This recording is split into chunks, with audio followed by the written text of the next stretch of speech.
12 tips para sa ikakaunlad ng iyong sarili. 1. Huwag mo isipin kung ano sasabihin ng iba, tandaan mo. Kahit anong gawin mong mabuti, may masasabi pa rin sila sa'yo. 2. Huwag mong i-focus ang sarili mo sa ibang tao, i-focus mo lagi ang sarili mo sa ikauunlad ng buhay mo kay Lord at sa pamilya mo. 3. Maging masaya at makontento kung anong meron ka. If bigyan ka pa ng maraming blessings, deserve mo yan. 4. Huwag laging kaawaan ang sarili, bumababa lang lalo ang confidence at moral mo, maging palaban ka lagi sa hamon ng buhay. Lagi mong tandaan na buhay ang Diyos na sinasamba mo. 5. Umiwas ka sa mga negative at toxic na tao. Itong mga klaseng tao na ito ang hihila sa'yo pababa. 6. Huwag mong ikumpara ang sarili at buhay mo sa ibang tao.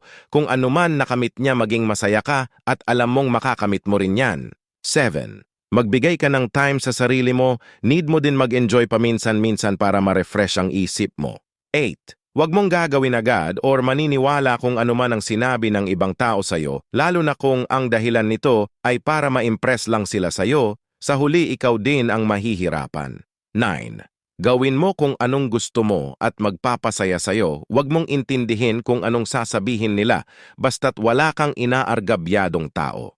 10. Iwasan mo ang inggit at insecurity, maging humble ka lang lagi. 11. Mamuhay base sa estado ng iyong buhay, huwag mong ipilit kung hindi pa kayang bilhin o anuman, huwag ka magpabaon sa utang para lang magpa-impress sa ibang tao. 12. Laging manalig at magdasal sa Diyos, siya ang magiging gabay at sandalan mo sa iyong buhay.